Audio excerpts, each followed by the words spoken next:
Hello, friends. The world is going through a very interesting time. Because of these geopolitical tensions, leaders across the board are being tested. Retail and hospitality are the two sectors which have been severely hit in these geopolitical tensions.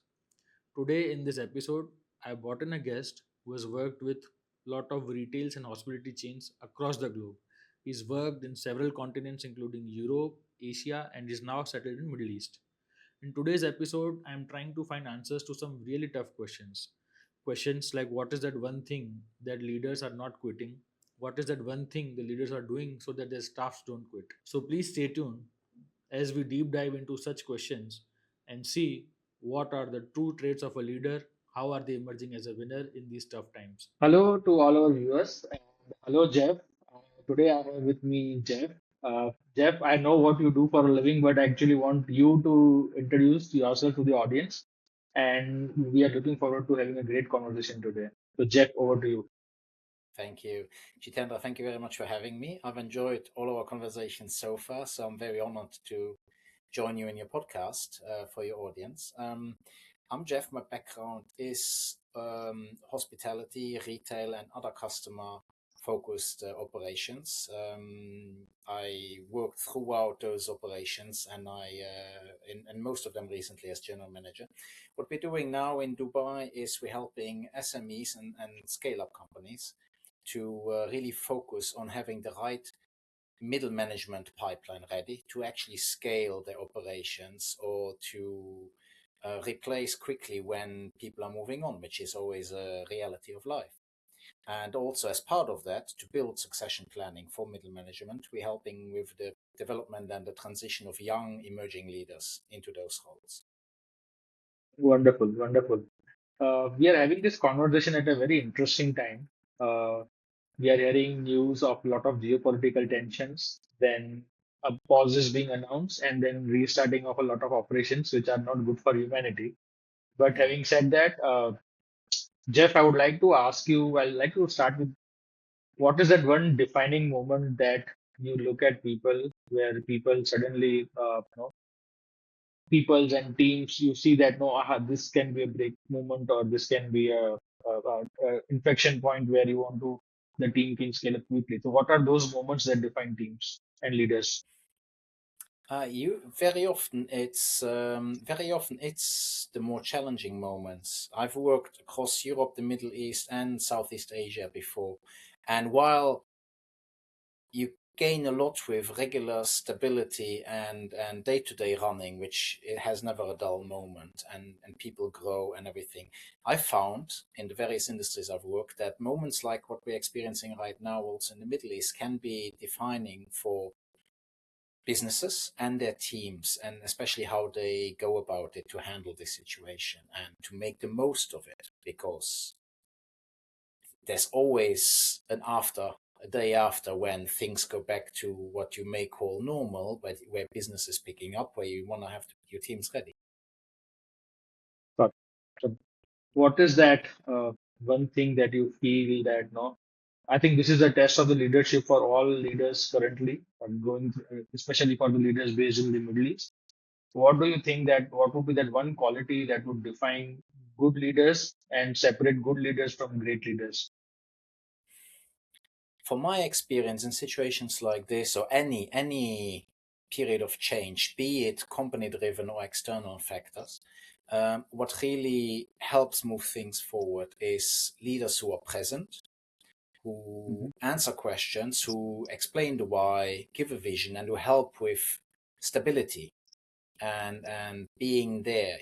It doesn't matter if it's the current situation we're going through right now in the UAE. Business is continuing as usual, and the optimism is high. It's just in my industries, retail and hospitality, traffic is low. It's important, and uncertainty is there. It's important to help the team work through this uncertainty. That's the same when you have a major change project. You do an acquisition, you integrate another unit, or you expand. You have to be present. You have to be transparent in your communication. You have to have a very clear cadence of communication. It's not the volume, doing one big speech a week. It's cadence, is being there. We've experienced this with COVID. when everybody had to Yes. switch online. And it was the same there. If you have the right cadence and you help people work through the uncertainty, you build a team. The team will perform. You help them to focus on what's essential, on what drives the business. Of course, you may have to change your tactics, if not your strategy. But if you help your team to focus on the essentials and to feel less insecure, to feel more secure about what they do, then this is what will have a huge impact on your team. Correct. Correct. Correct. So, how do when you said a very important point about making the team feel secure. Is it also, in my opinion, again, I've done this during COVID as well in my own internal organization. Mhm. More than the job security, sometimes it's also the mental security as well.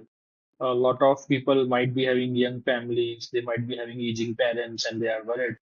I think sometimes we as entrepreneurs also have those mature and emotional no discussions with the employees that hey, everything is going to be okay. You don't need to panic. You don't need to get Absolutely. worried. Yeah.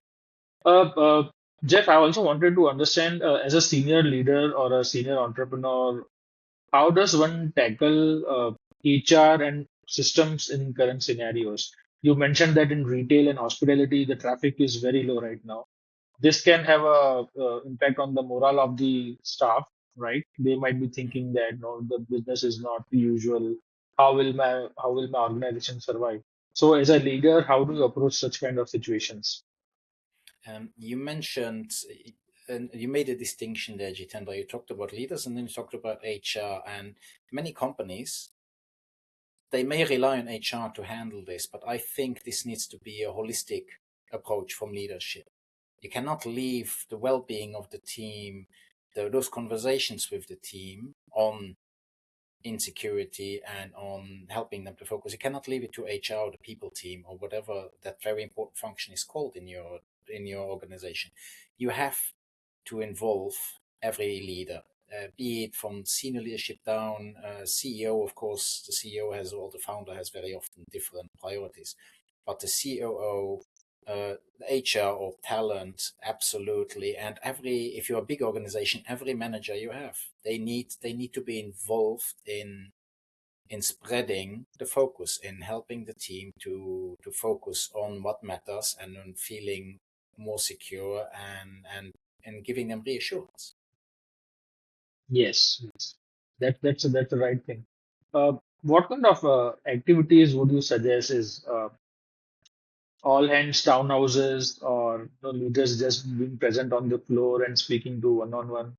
Or how this should be tackled, or you should communicate through emails or Zoom calls, or I think the in person is the best, but I would like to know your point, and especially for like I have some of my clients who have a distributed workforce across UAE and other countries in the Gulf, so not Mhm. everybody is present at the on the same office.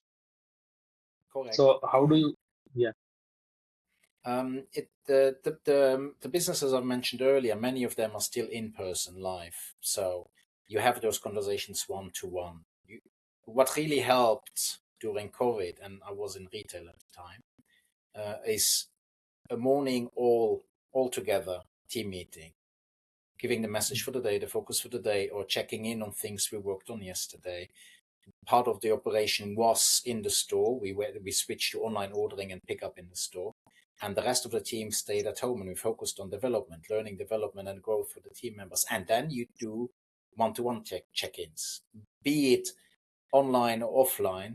Online, I would have the same approach. I would speak to the team. I'm sure many of my former peers in hospitality are doing exactly that with their people. They do team meetings with every shift starting that goes around the clock. So it's not one opening hour shift, opening time shift. And then you are on the floor and you talk to people. You have the one-to-one check-ins, and you can do this online as well, and you can do this remotely as well. Just be mindful of the Yes. time difference when you go on a call and your team members are in a time zone which is way ahead of you. Don't come with a cheery good morning. They may be sitting there at 10 p.m., but that's a different topic. You need to be mindful Yes. of your audience. Absolutely. Yes. Yes. You brought up a very interesting point, Jeff, right now. Just yesterday, I wrote this about on LinkedIn as well. Uh, I said this is the best time for entrepreneurs in the Middle East to optimize the HR functions. Usually, during your usual business, everybody is behind chasing numbers, fulfilling metrics. In that case, in those such scenarios, there are cracks in the system and certain things get pushed to the back burner. But now that the entrepreneurs might be having more room, I think they should revisit the HR systems, probably look at your performance metrics, your KPIs, KRAs, and can just re-optimize the system overall. What's your take on this? Yes, generally. Of course, you need to look, and most likely you have to recalibrate your previously set KPIs at the beginning of the year. If you go by calendar year, they may have changed right now. You have different priorities, so you need to align this, of course. What this gives you now is really the opportunity to look at it, one, reset them, to have those or more frequent one-to-ones or conversations with the people. Not only the HR functions. Yes, you can look at how can we improve the various processes and workflows in there? How do we make sure we have the right people when we start gaining traction again? How do we, many businesses will lose people because people will maybe want to leave the region, or you decide it's time to really focus on which people are carrying the business and which people are not. These are conversations every business needs to have. But at some point, you need to look at refining the process, making sure when you move on and you start growing and scaling again, how do you attract the right people? How do you get them to join you from an external point of view? And that goes through HR as an overall function. And internally, together with the HR person. I don't see the HR person as purely processes. If you're an operator, it's your people partner. So together with your people partner, have those conversations on not only on performance, but also on performance. Of course, you need to have the human aspect, as I said earlier just now. But if you want to review who's really contributing, who's really adding to the business, great, have those conversations. People need and thrive on recognition, but also have those more difficult conversations and maybe understanding now is the time to sit and understand what is holding you back. Is there something we can do to improve your performance at work, your teamwork, whatever the KPIs you have? And if there's nothing, if it's just not the right fit, then you can have the other conversations. But this is the right time to do all of this. Yes, absolutely. Uh, Till now, we have just spoken about everything in context of the current geopolitical situation. But I would like to further expand this across the globe. Across the globe, we are seeing a lot of what should I say, unpredictable circumstances. Not only the war in the Middle East, but you have Russia, Ukraine, you have the impact of AI, you have Gen Zs coming into workforce. So, what's your take on how does the entrepreneur or the leader approach global talent market right now? What is has the has you have you noticed any change in the patterns in terms of hiring? I am not that much involved in hiring for in my current role as business owner of a business providing the services we do. But I know from past experience that adaptability and constantly reminding yourself of the focus of what you want to achieve is key to finding the right talent and developing the talent you have and approaching making changing your approach, your strategy to new technologies, how to integrate them, how can you, of course, how can you maximize it? Every company has their own reasons for embracing technology and doing team changes or even layoffs. So I don't want to speak to that. But if you do any of these big changes, it comes back to what I said earlier. It doesn't matter if it's geopolitical, if it's scaling up because you just acquired a competitor and you integrate them, or whether you do major changes, rebranding, or you are the one being acquired. This is times of uncertainty for you as a business and business owner, as well as for your team, and you if you want to go through this successfully and in a sustainable manner, and with sustainable I mean long-term benefits for the business, which is what we're ultimately talking about, my experience and my belief is you do this so with your team, you lead them through this change, or actually you lead the change through them is even better. And I've done that in different environments. And if you actually come transparent in your communication and in what needs to be achieved, and then involve them in getting things done, it's going to be a much more sustainable approach, irrelevant of what is happening. Change is a constant. I mean, I must be, Yes. I'm not sure how many people have quoted it, but is true. Change is a constant. So adaptability Absolutely. is something we need to Absolutely. focus on. Doesn't matter if you're business owners, employees, or running businesses for other people. Yes. You work with leaders and help them scale up systems. What do you see that what is that one big common mistake that most of the entrepreneurs make and they should not make? You can take leaders also, like entrepreneurs come leaders who make big mistakes, and you think that this is a very common mistake that everybody is making and they should avoid. It's you see this in any business. I've experienced it myself. I've done the mistake myself. Very often, if you scale irrelevant, or if you scale operations or your systems or whatever, the healthy approach is, let's do it with somebody who is already here. Let's take a high performer. Let's promote them. Jitendra, Yes, let's say you're a fantastic salesperson and your boss is like, we're scaling, we need to do something for Jitendra. I'll make you a manager now. Here you have 5 people, your former peers, and you lead them now. And then they're surprised a week later that you're not delivering. The question is, have they yes, promoted you with higher development or not? Have they told you that the game is changing, the job description is changing, and you actually have a different functions? Very often they don't do this. So that is one big yes, mistake. You promote people to help you scale. So you keep talent and knowledge, tribal knowledge, as I call it, in-house, and you hope, rightly so, that this will help you scale in a more stable manner. You need to get the people ready before you do this. You need to help them embrace that change. If it's fast and you cannot do this beforehand, you can still do it while they're onboarding to the new role. But you also need to understand you need to have different expectations of these people. They are not driving their own KPIs, they're driving KPIs for their department through their people. So I'm not saying anything new there, that's not rocket science, but it's something people tend to forget. The other thing is you're scaling fast, you have a high turnover. There's often a tendency, okay, we just hire new people. High turnover is the same than in employees, it's the same than in any customer facing industry with high turnover of customers or guests in hotel business. We used to say any guest who leaves you because they're not happy, it costs you 3 times on average more to get somebody new than it would have to retain them, even if if they had major complaints. Work on it, understand what's driving the churn in your team, and if you resolve that instead of constantly replacing people, it will have a much stronger impact long term on your business. I could totally relate what you have to say. I've made this mistake myself. You have just hit the I nail think on we the all head. have. I think we all have, Jitendra. Yeah, you just hit the nail on the head. So I'll just share my story with you. We promoted some people. They joined us as freshers. We trained them, coached them, and they were phenomenal in the junior roles. And then we promoted them to team lead position. And when they became team leads, suddenly the numbers started dropping, performance started slipping.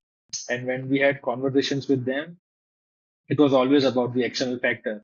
And we realized that once they were in individual contributor roles, all they had to do was manage their own performance. But when then they became team leaders, they had not only had to manage their own performance, but the performance of the teams under them. But we failed to realize that when we promoted them, we did not give them proper coaching about how to manage a team.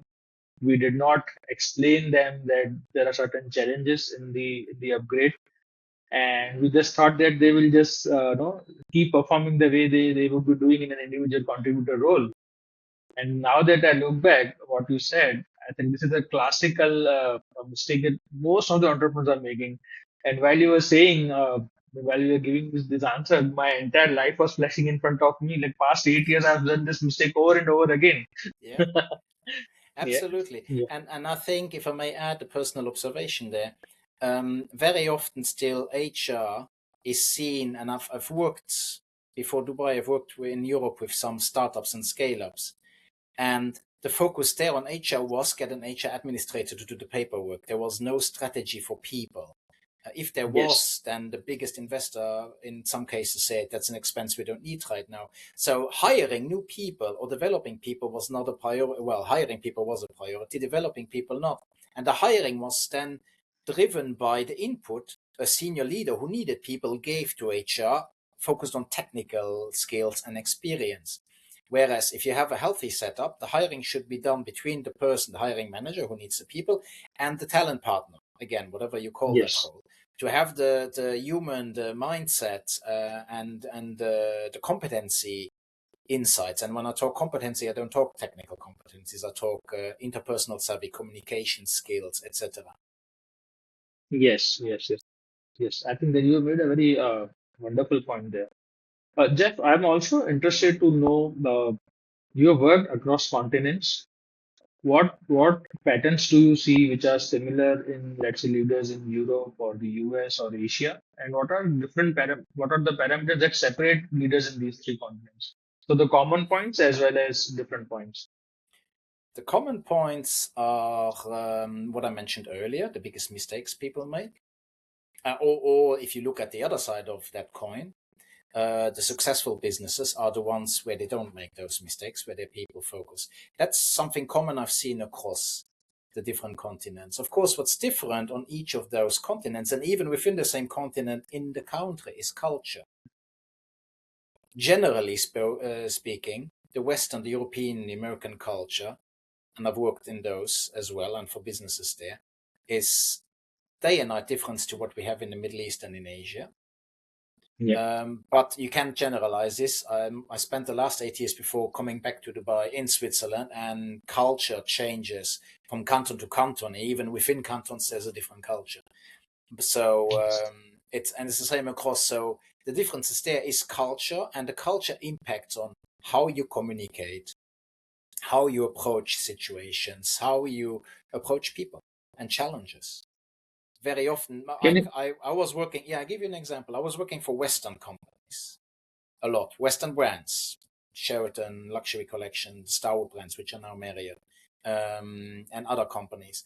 And very often, these companies, we move people to different geographic locations. So you have the Western hotel manager coming into Bali, into Singapore, into Malaysia, and they think with their approach of what they've learned and what they were being taught by their mentors and their bosses in Europe or in the States or in Canada or in Australia would apply automatically, translate directly to the local circumstances. They don't. You have to Yes. unlearn a lot, and you have to pause, you have to slow down, and you have to actually absorb and understand the culture.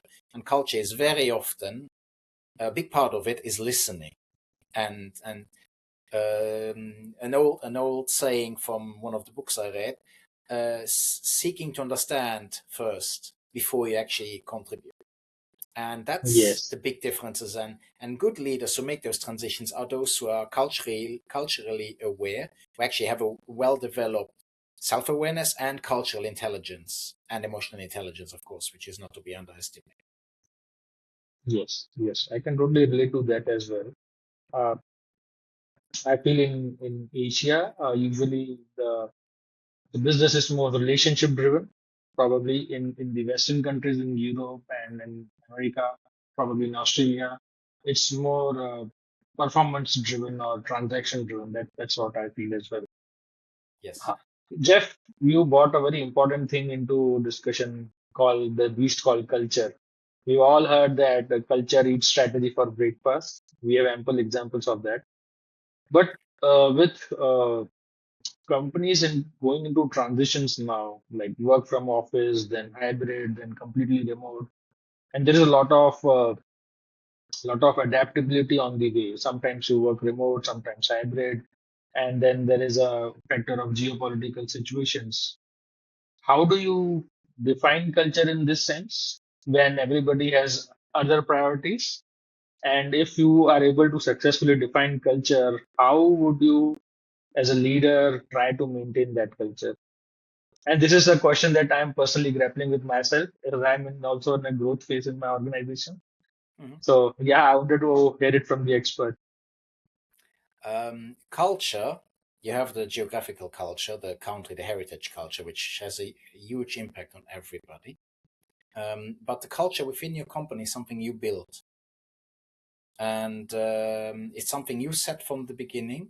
If you're an entrepreneur, a founder, and you start having your team with you, and when you scale, it is something you do, and it's something you do with your team. It's not like you dictating or writing down a couple of things what you want to see. It comes down to living, breathing it, and everybody else embracing it or not. And then you have to have those conversations. But it's something you build purposefully, culture with your team. And if you grow and scale and you go internationally, you need to understand that you cannot enforce your culture everywhere. Your culture, your business culture will evolve because those people bring in perspectives, backgrounds, flavor into the company culture, Yes, which even if there's hiccups at the beginning, it will always make it a better thing in the end. yes, yes, yes. So one more important question, the role of AI.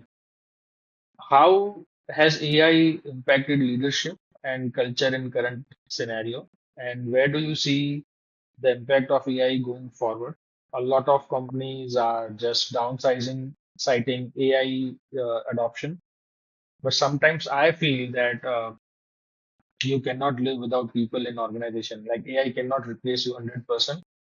And at the same time, the employees have to adapt to AI. So I just wanted to understand from your end the impact of AI on culture and organizations at large. Mm.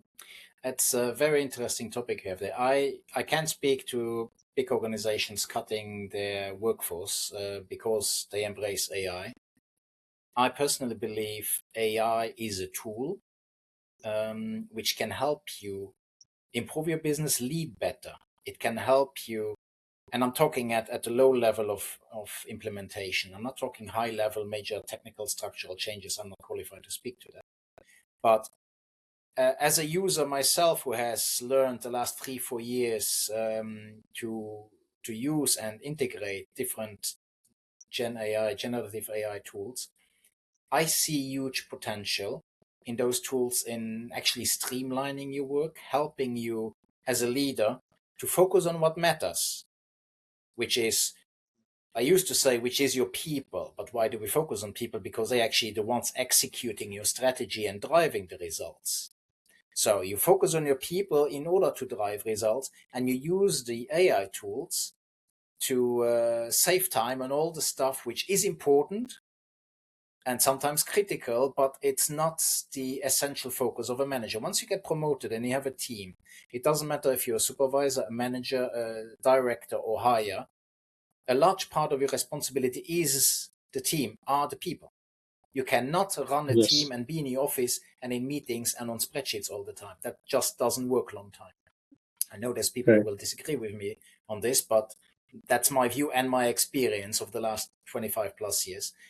AI is a tool to really reduce the repetitive work, the tasks, everything which needs to be done in your job, the reporting maybe, or even just to streamline processes and help with analysis so that you have more time and more energy to focus on the people, on your people, to make sure they're engaged, that your clients or customers are engaged and satisfied, and drive ultimately results.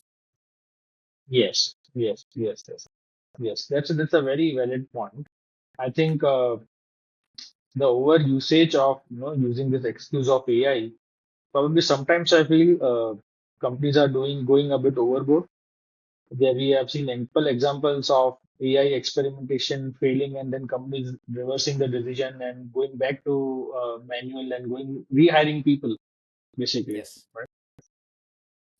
Just one very important question.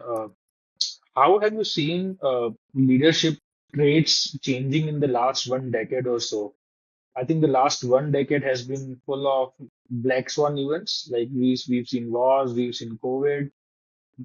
There is a economic turbulence across the globe. So how has leadership patterns evolved in last decade or maybe in last couple of decades? From my perspective, growing up growing up, having my entire early and middle career in a field which is considered very traditional, hospitality. They are quite innovative there as well, but that's the image they still enjoy in many parts Yes. of the world. Um, Yes. Leadership was always had always a certain image, and that's how it was portrayed. That's how it was embraced. That's how it was driven everywhere. But I've seen I've seen a trend in more people-centric leadership by people. And even by organizations talking about it, that we need to be more people friendly, we need to be more inclusive. And when I say inclusive, it means really involving people in getting their input and executing the strategy or tactical moves, because people just don't work to have something to do during the day and earn a salary. I'm sure there are some, but a lot of people want to contribute to the business. Yes. They Yes. want to add to the success of the business. There's a lot of pride coming from that. So include those in in reviewing, in decision making. Even at the end, you make a decision which goes against 50 or 80% of what the team said, but at least they were heard. So I think it goes in Yes. that direction more and more, which is very nice to see. But I think many companies, even the companies embracing this, many businesses, organizations have not adjusted their structure to it. The way they operate, the way they require the reporting, the KPIs. I worked at a company for a short while, which I helped develop and grow. And a counterpart in the business, who was looking after one business unit, I looked after the other business unit. He was very proud the first week when I was onboarding to tell me the focus they have on commercial and to show me the list of 150 KPIs they were working. 150 Oh. KPIs. I'm sure there's a lot of things you need to measure, but I think the focus was on the wrong things, and I told him so. Mm. I said, how are you actually focusing and supporting the people whom you expect to drive these KPIs? And what does the Yes. KPI tell you about the state of your team? Because Yes. most of the KPIs actually were pure metrics going towards average spend, increasing average spend, reducing cost reduction. I mean, very often the same topic, just sliced different ways. Yes. Excuse me. Yes. Yes. Now, filling a sheet to track 150 KPIs, I think when will you do your actual job rather than you will just keep on filling sheets to track this? Exactly what he was doing, and I've told him, and I got him thinking. He's like, "Oh yeah, you're actually right. I don't spend much time outside of the office." I said, "There we go. Let's talk about this again when you digested it." Yes. That's a very interesting example that you've shared. Now, coming on the other side of the table, you talk about leaders, you talked about hiring managers, entrepreneurs. As a somebody who is looking to build his career currently, Jeff, so I'm switching on the other side. What advice would you give to somebody who is straight out of college or who somebody is just in the beginning of his career, probably 0 to 5 years of experience? How do you navigate in these turbulent times to make your career safe, probably earn a decent living for yourself? What advice would you give to them? You touch on an important thing there, and I have advice for people entering the workforce after their studies, as well as in the workforce. Excuse me. Times are changing, technology is changing, and faster than ever. I think what's important is that you have relevant experience. I'm actually an ambassador and visiting expert for an Indian College of Business. So I have a Okay. lot of conversations with those students as well and the faculty about exactly that. Students, every company needs new people, needs people to come, graduates to enter the workforce. So it saddens me when I read news that many businesses stop taking them because those entry level roles where they usually start can be automated now. My thinking Yes. is you're hurting yourself in the long term, because these are the people who will become your senior supervisors, your managers, and your directors Yes. later on. So if you don't Yes. feed that Yes. pipeline as a business, it's your own loss and somebody else's Yes. gain. Students, I think, or people learning and are trying to enter the workforce, they have to show that they are relevant, meaning relevant experience, and that they can translate this when they position themselves during interviews, during application processes. They have so much to bring. I've been in the middle of those conversations of this generation and that generation and the clashes, and they don't know how to work. I I personally believe that's not right. That's not right, and it's not true. It's just they have different priorities. Current generations, younger generations, and when I said earlier they want to contribute and they have certain values and priorities in life, they are different from my generation. I'm Gen X, but I've worked all my life with people who are 10, 15, 20, and more years younger than me, 30 years younger than me. And I value their opinion, their perspective. I'm a dad as well of a teenager, so I'm exposed to different opinions all the time. Yes, You yes, need yes. to make sure that you present yourself as being relevant to the current challenges of the business, that you do your homework. Homework needs to be done when you want to join a business. Get an understanding. Say how can you contribute and position yourself this way. Now, whether the company believes that they should automate that entry level position or take somebody who can become the next CEO in 10, 20 years, that's their decision. I'm staying out of that conversation. I believe they should have the conversation with the person. And it's the same for current people in individual contributor roles or lower management, and they want to scale up. They want to get promoted. They want to contribute to the growth of their business, or maybe seek a career in with a competitor or in a different field. You need to also demonstrate that you are relevant. You don't need to become an expert coder or an expert on AI, but you need to show that you are comfortable using them, that you are curious, that you apply. I believe mindset and adaptability are much more important competencies to have for the future.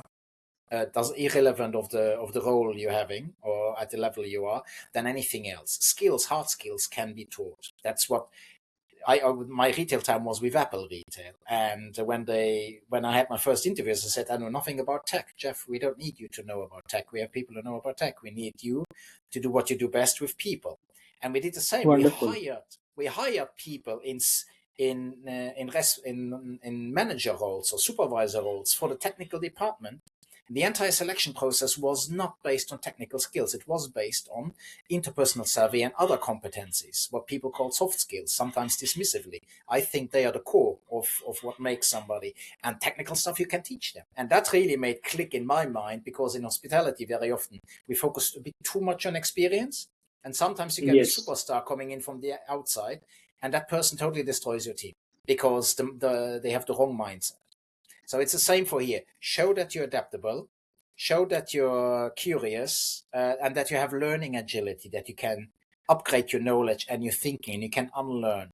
And you'll have a great future with companies who see it the same way you do. Unfortunately, some businesses don't see it that way, but just try to avoid those if you can. yes. Wonderful, wonderful. I completely agree with you on this part. Like in my organization, I practically follow this advice.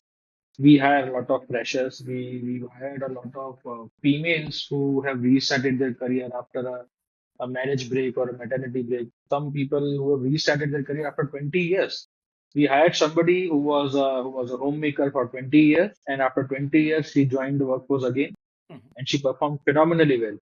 Yeah. And we actually hired for the mindset, just that she had it something inside her that even after 20 years she wanted to work and contribute, and she was performing phenomenally well. I completely agree on this part that if the mindset is correct, the skills can be taught, right? Yep. Absolutely. Yeah. One more thing, Jeff, I wanted to understand from your end. What is that pitfall that you see a lot of people starting in their career? uh, they do these mistakes, which which prevents them actually from getting promoted or getting ahead in their career. So, what is that one mistake that you feel that people do at the very beginning of their career? Um, Too much self assurance, and I'm speaking of experience there. Okay. If I may use the word, too much cockiness. You come and Yes. I'm the cream. I was best in my class. I have the highest scores in school. I have good experience, and you come and you think you know it better than everybody else. I hope by now Yes. people are not like this. I know I was, and I learned my lesson. It was painful, the lesson. But Yes, yes, yes. that's one big advice, because very often that is not because they are born with this mindset. It's because of their upbringing, of what they've Um, been told at home and at school. yes. Because when you're I think young, the you're impressionable, and you need to have this balanced approach. Yes, I know what I can do, but let's be open and see what other people are saying or what other opinions are out yes, I completely relate to this again. Again, you hit the nail on the head. I've seen so many young talented students coming in applying for the first job. Unfortunately, the education system around the globe now, it equates marks with smartness. So the more marks you get, the more smart you are.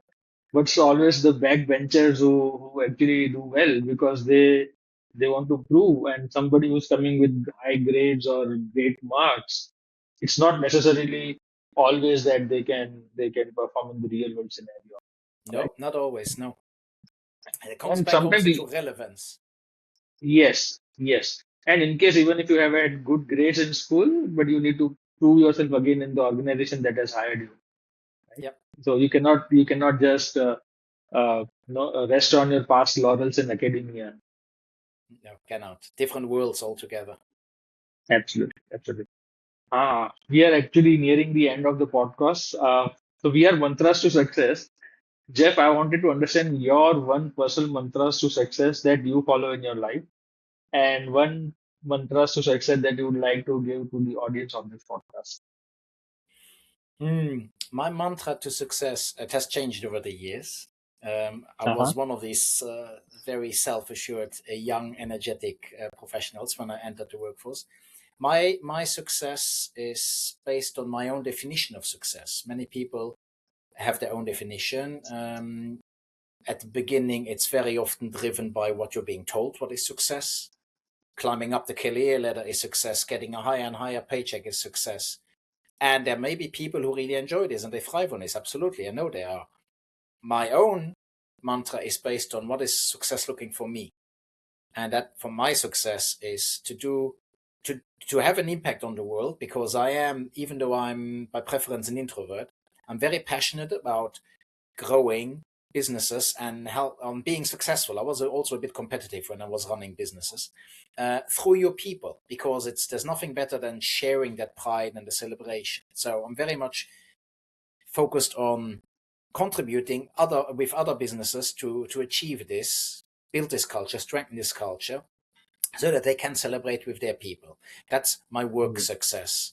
And then, of course, earning enough to continue living with my family, have spend the time I want with them. I've done my 80 to 100-hour work weeks in hospitality. I don't need to do this as an entrepreneur. Maybe the wrong mindset. I know there's many entrepreneurs who believe differently. I don't. I went into this also to be able to decide when do I work with whom eventually, and when not. When do I spend time with the family? So that's my personal success. Sorry, can you repeat the other question Wonderful. again? One mantra to success that you would like to give to the audience of this podcast.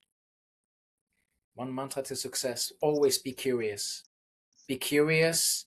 Don't assume you know everything. Even if you've been a manager for 20 years, don't assume you have all the answers. You don't have to have all the answers. Success is, Yes, again, a personal definition, so I'm not telling you what your success should look like.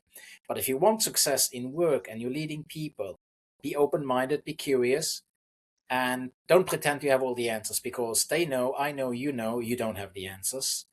Find a way of embracing this and finding the answers with your team. yes, interesting, interesting. I've had a lot of Eureka moments in this podcast. Interestingly, you bring something.